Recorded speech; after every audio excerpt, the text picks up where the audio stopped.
Can you make the cut? Hello friends, welcome to Arctic's 8-Bit Bytes.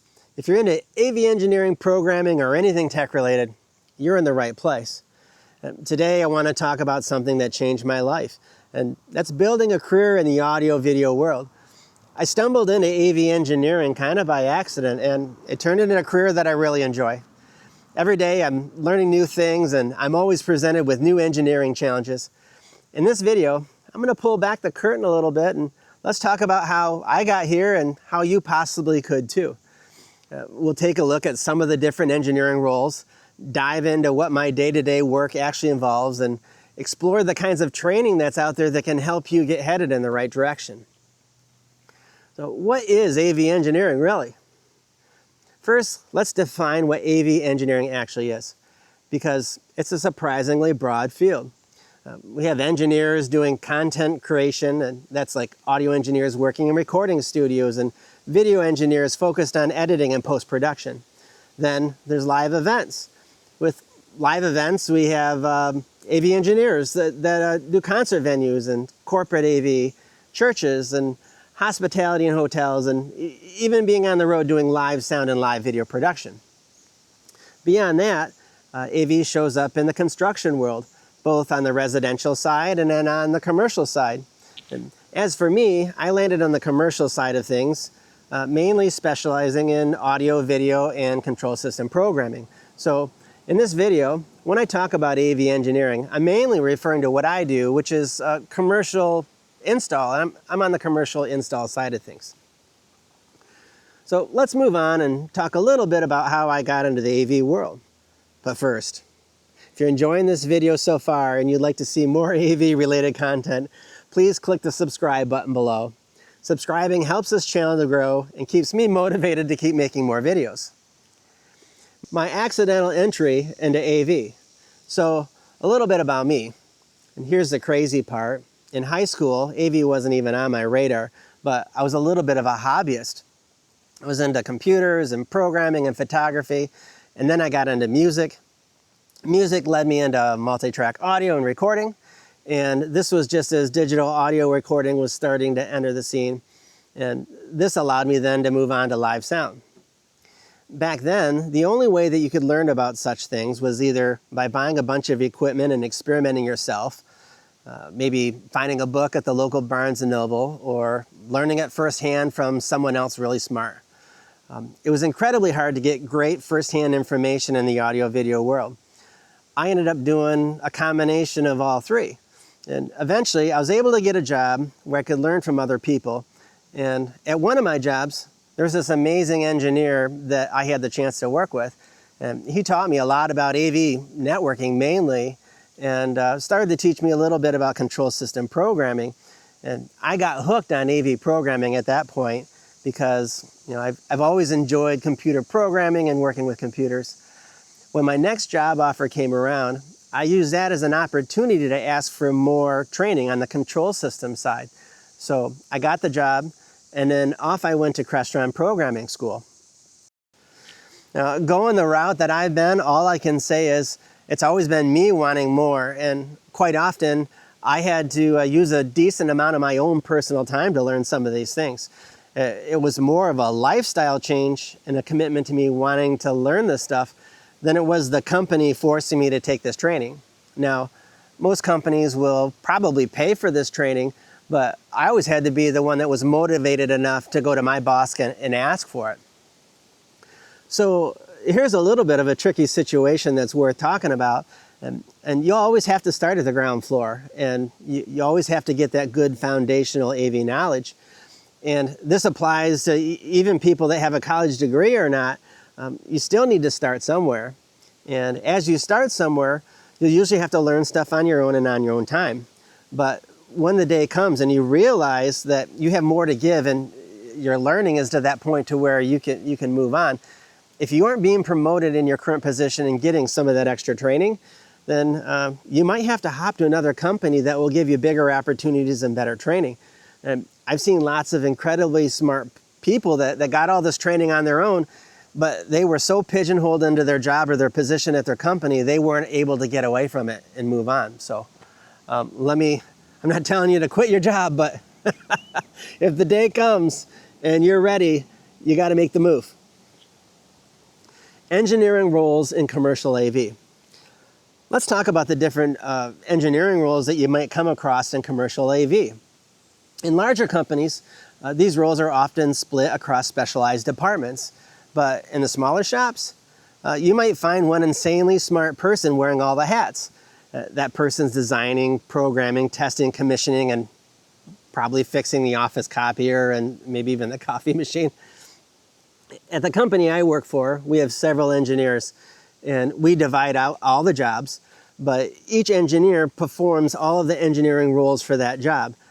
Each of us wear all the hats. So there's three main phases that we kind of divide the work into. There's pre-sales engineering, there's shop engineering, or the shop side, and then there's final commissioning. It's worth mentioning that we handle two different types of work too. So we have bid work, and then we have what's called design build. With bid work, the design has been created by consultants for the client, and then the work is put out for bid, and then all these companies bid on it, and the bid is then awarded to the winning company. With design build, all the creative process is done in-house. So here are some of the different engineering phases. So we have the pre-sales engineering, and that typically happens with design build. This is when engineers collaborate with a sales team or a sales guy, and they help to develop the design, and they put together the quote for the client. And typically, let's say the job gets sold, that information is then handed over to the project manager. The project manager will usually then consult an engineer before placing an order for the equipment, just to make sure that the quote was made properly. Now, this doesn't always happen, and sometimes we end up ordering gear that we probably shouldn't have. So it's usually very, very important once a job is sold to go back through the job quote to make sure that everything's ready to go. So once the equipment shows up at the shop, we have the shop phase or shop engineering, and this is when the engineers get the equipment ready in the shop to be installed. And this involves control system programming and setting IP addresses and rack building, and usually this is when you do the final set of prints if you need to make any changes there. The goal here is to give the installers everything that they need to execute their job smoothly. And it also saves time on the engineer's side because they're not having to program all of this stuff once it's installed from scratch out in the field. And I guess it's worth noting too that, again, we're wearing all the hats here. In the larger companies, you're going to have a department of programmers during the shop phase. You'll have a department of AutoCAD engineers, and then you might have a department of network programmers, and all those different departments will come together in the shop phase. So once the gear hits the field, the AV installers take over, and engineers usually kind of pull back and remain available if the installers have any questions or need any help during the install, but they usually hang back.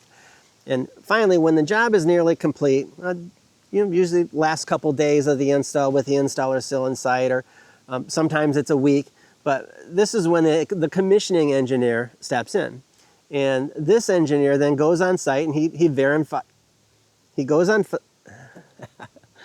the commissioning engineer goes on site and verifies that everything is installed correctly, and he makes sure that all the terminations are there, the wire's in the correct place, and he'll do final programming and system testing, and he'll wrap things up with the client. And typically that commissioning engineer will do client training also. All right, let's talk about training that's worth taking a look at. Not too long ago, most AV training had to happen in classrooms or through on-site sessions. But just in the past couple of years, there's been an explosion of online training that has completely changed the game. And here's a few training courses that I highly recommend. And if you go through some of this stuff and you're out in the field and an installer right now, it's really going to get you farther down the road. Avixa Infocom CTS training. You can study using their official book or take online courses. You then do testing at what's called a local Pearson View Center. There's testing centers all over the place. And if you want to go deeper, there's also a CTSI for installers, and then there's also CTSD for design. A lot of consultants have their CTSD. Qsys Level 1 course. This free online course is a fantastic entry point into control system programming. And it also teaches you some digital audio signal processing too. It usually takes about a week to complete, and QSC offers many other free courses to build on once you pass the level 1. So there's like level 2 and control 1 and control 2 and touch panel classes and all kinds of stuff. Biam Tesira Audio DSP Training. So it's another excellent and free online resource for learning audio DSP fundamentals. It's well structured and beginner friendly.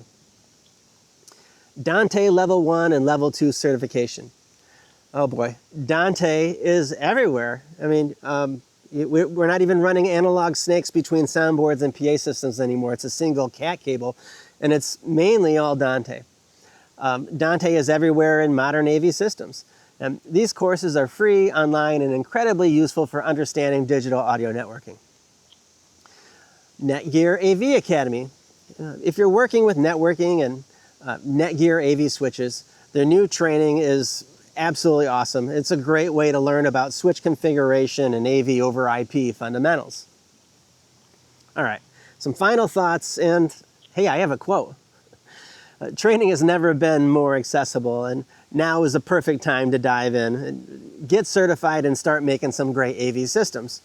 And it's worth saying, a career in commercial AV is an awesome career. It's so much fun. It pays great. You get to travel. It's an awesome place to be. You'd probably love it very much. And last but not least, thanks for watching Arctic's 8-Bit Bytes. I'm pleased to be your Internet AV engineering and programming resource. If you like this video, please click like and subscribe for more AV-related content. Thanks. And hey, I have a final quote for you. Here's the quote. It's John F. Kennedy. He said, "We chose to go to the moon in this decade and do the other things, not because they are easy, but because they are hard." And AV can be freaking hard, but man, is it rewarding. So I say, go for it.